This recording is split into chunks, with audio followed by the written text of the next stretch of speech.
Hello guys, যেহেতু আজকে লোকনাথ পুজো তো সবাই সকাল সকাল উঠে কাজে লেগে পড়েছিলাম। আর আমার বরের তো ঘুমের শেষ নেই, বর সারাক্ষণই ঘুমাতে থাকে কুমড়োকণ্ডর মতন। আর আমার দাদারা কাজ করে করে পাগল হয়ে যাচ্ছে আর ওইদিকে ঘুমাচ্ছে।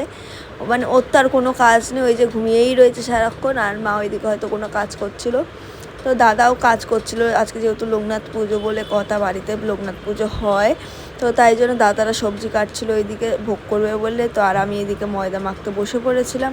আমি দাদা যে বড় দাদা মাখছিল, তো আমি বললাম না দাও আমি মেখে দিচ্ছি ময়দাটা। তো আমি মাখতে বসে পড়েছিলাম, বড়দা ক্যামেরাটা করে দিচ্ছিল আর ওইদিকে ছোটদা ঠাকুর দিচ্ছিল।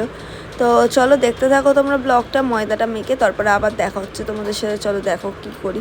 তারপরে সব কিছু প্রায় কমপ্লিট হয়ে গেছিলো, সব কিছু কাজই কমপ্লিট হয়ে গেছিলো, শুধু ঠাকুর দেওয়াটা বাকি ছিল। তো ঠাকুরের যেই প্রসাদটা আর কি তৈরি করা হচ্ছিলো, লুচি সুজি আর আলুর তরকারি, তো ওইটাও কমপ্লিট হয়ে গেছে।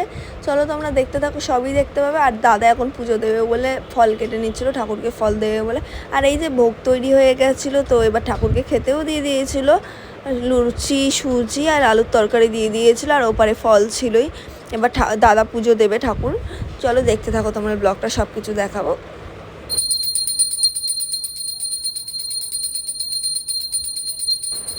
এই যে পুজো দিয়ে নিচ্ছিল, পুজো হচ্ছিল যখন বাড়িতে, তখন আমি ব্লগ করছিলাম। তো তার জন্য বকাও শুনেছিলাম যে পুজোর সময় ব্লগ করছিস। আর দাদাও ব্লগ করছিল বলে দাদাও মুখ শুনেছে।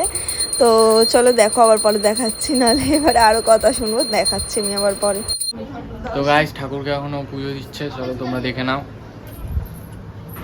তো তারপরে আমিও পুজো দিয়ে নিচ্ছিলাম। দাদার পুজো দেওয়া পুরো কমপ্লিট হয়ে গেছিলো, সব কিছুই কমপ্লিট হয়ে গেছিলো। তারপরে আমি একটুখানি পুজো দিয়ে দিচ্ছিলাম ঠাকুরের পায়ে একটু ফুল দিয়ে, আর আমিও পুজো দিয়ে নিলাম।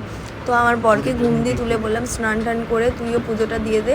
বললো আমি তো পারি না। আমি বললাম কিছু করতে হবে না তোকে, শুধু একটুখানি ঠাকুরের পায়ে ফুল দিয়ে আর প্রদীপ ঘুরিয়ে নমো করে নে, তাহলেই হয়ে যাবে, ওইটুখানিই কর। বললো ঠিক আছে চল দিয়ে দিচ্ছি। তো করে নেবে পুজো, দেখো তোমরা দেখতেই পাবে। তারপরে ও ঠাকুরের কাছে এসে একটুখানি প্রার্থনা করে নিল, কী প্রার্থনা করলো জানি না। তো তারপরে ও পুজো দিয়ে নিল, যে আমার দেওয়ার পরে কমপ্লিট হয়ে গেছিলো আমার দেওয়া, তারপরে ও দিয়ে নিল। তারপরে আবার ভোগটা ফার্স্টে করে নিয়েছিলাম। এবার আমাদের খাওয়ার জন্য, যেহেতু একাদশীও ছিল আজকে, রাইস খেতেও পারবো না, কোনো রকম চাল মুখে দিতে পারবো না, তো তাই জন্য লুচি ভেজে নিয়েছিলাম আমাদের খাওয়ার জন্য। তো লুচিটা ভাজছে আর ওইদিকে দাদা বাসনগুলো মাজছে, ঠাকুরের যেইখানে আটা মেখেছিলাম সেইগুলো। আর আমি সব কিছু কমপ্লিট হয়ে যাওয়ার পরে, খাওয়া দাওয়ার পরে ঘুম থেকে উঠে অকাজ করতে বসে পড়েছিলাম, মুখের মধ্যে ফেস প্যাক মাখছিলাম। আর আমার বর বলছে বাবা ভূতের মতন লাগছে, তারপরে ওকেও মাখিয়ে দিয়েছিলাম, কিন্তু ও ভিডিও নিতে দেয়নি, লজ্জা পাচ্ছিল বলে। তা আমার কোনো কাজ ছিল না, তাই জন্য অকাজ করছিলাম বসে বসে। আর ফেস প্যাকগুলো পরে পরে ডেড ওভার হয়ে যাওয়ার থেকে মেখে নেওয়া তো ভালোই বলো, তাই জন্য মেখে নিয়েছিলাম। তো তারপরে আবার মেখে ঠেকে মুখ টুক ধুয়ে নিয়ে চলে এসেছিলাম তরকারি বানাতে।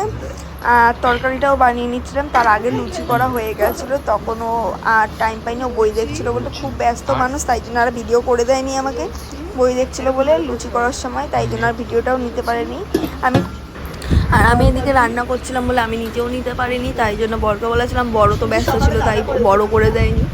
আর তরকারি করছিলাম যখন, তখন এসে ভিডিও করে দিয়েছে। তো লুচি আর আলুর তরকারি হচ্ছে, যাই হোক রাতের বেলা লুচি আর আলুর তরকারি খাবো। ও তো আমি একটু বই দেখছি, দেখে নিই তারপর কথা বলছি।